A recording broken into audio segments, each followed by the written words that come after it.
So this is just an overview of the PU sniper scope, which is kind of a funny name for a scope, but it is Russian, not English. So anyway, this is a World War II era scope. It's was issued for Mosin-Nagant rifles. Very common scope on the market these days, just like the rifles. As with most Russian stuff, there's like millions of them on the surplus market. They're extremely simple, cheap, and usually quite effective. They're ruggedly made, typical Russian fashion. So, it's a very compact scope. Here's just my hand for reference. It's not one of those huge scopes meant for very long range shooting. It's lightweight. The scope itself only weighs about 5 ounces. With the rifle mounts though, the weight can vary hugely. It can be up to 20 ounces or more. Depends on what kind of mount you have. In general though, the scope is compact and lightweight. This is of course World War II era, so we don't have a whole lot of technology on this thing. We don't have LED lights to illuminate the reticle. We don't have parallax adjustment. It's a very simple scope. Pretty much all you have is your scope body, elevation, and windage. We don't have parallax, we don't have focus, we don't have anything. Despite all that though, the scope does work. Russian snipers were making 800-yard shots with this in World War II, which is actually quite a feat because for some reason Russian scopes are always low magnification. This scope is 3.5 times power magnification, and even modern day scopes on rifles like the SVD are still in the 4 times magnification. I don't know why, but Russian military scopes tend to be very low power. But it works. They make some really long range shots with these things. So they are actually pretty accurate if fine-tuned and adjusted. You can make 1 MOA shots with these on a Mosin-Nagant rifle, assuming the rifle is in proper condition and you've got everything zeroed in. So, like I said, it's a very simple thing. These are only 2 adjustment screws, well, turrets I guess. Normally these 2 screws are what tighten this turret so you can't turn it. Once you loosen up those 2 screws, you can turn these things. This is bullet drop elevation. As you can see, it goes from number 0 to 13 all the way around. Sorry, there's 13. That's 1,300 meters. Russians use metric, so all their stuff is always going to be in meters instead of yards. So this scope was meant to engage out to 1,300 meters, even though I think that that'd be quite a feat with this kind of scope. 800 yards was pretty much considered the maximum range that snipers would engage with back in World War II. I mean, if you put one of these things on a highly accurate rifle like an SVD, maybe you could probably engage to 1,000 yards or so. But nonetheless, that would be quite a stretch, but it is there if you ever want to do it. So, these turrets have no positive feedback. They don't have clicks or stops. They just turn smoothly all the way. You can turn it left or right, but as you can see, there's no clicks or anything. You'll just be aligning it up. Right there you can see that, sorry, bad lighting. You can see a tiny notch right there on the scope. That's where you'd be lining all this stuff up. Oh, technically, if you want to get a notch, you'd actually be going for the stop. Because see, we'd be aiming right there.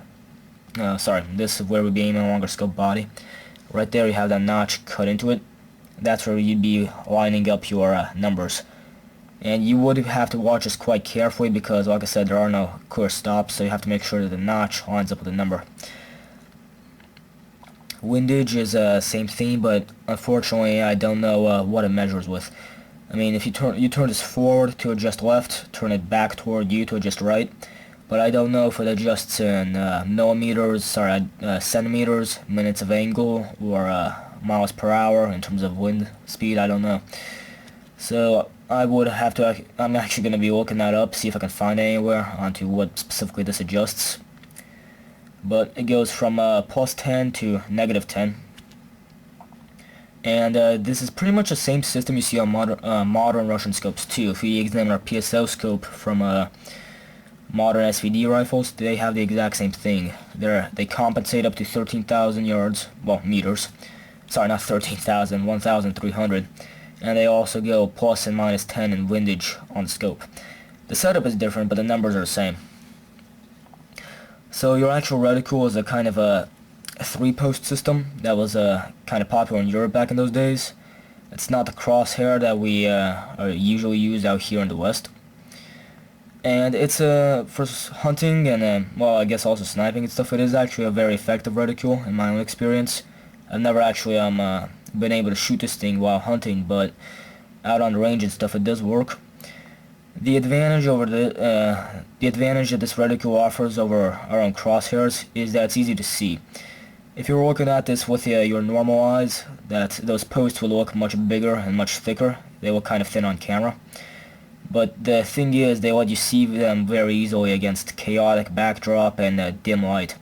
If you examine a thin crosshair or a duplex crosshair and you aim that at a dark background or a bush or something, it just disappears. It's extremely difficult to see in dim light. This thing though you can still see just fine because it's so thick, so it makes it easier to hunt in in shadows or dim light or something like that.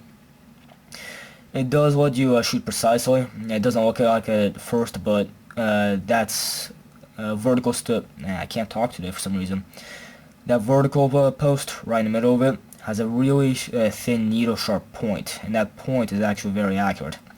It's not going to be as precise as a crosshair. Crosshairs are just easier to aim for precision shooting, but this does get the job done, and if you want to, you can also shoot it much faster, because you can just put your target right between the 3 posts and fire, without actually having to line it up or anything.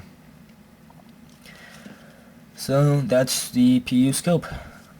And I'm just going to read off some details for you guys. If any of you guys like technical stuff on scopes, I'm just going to read some of that off the internet, because I can't memorize any of that stuff. So, eye relief is going to be about 70 millimeters, so 0.7 centimeters, and give me a moment to just read off the rest of the details. Lens diameter is 22 millimeters, field of view is 4.5 degrees, exit pupil is 6 millimeters, eye relief is 70 millimeters like I just said, and the lengthening is 6.1 inches, and that's it.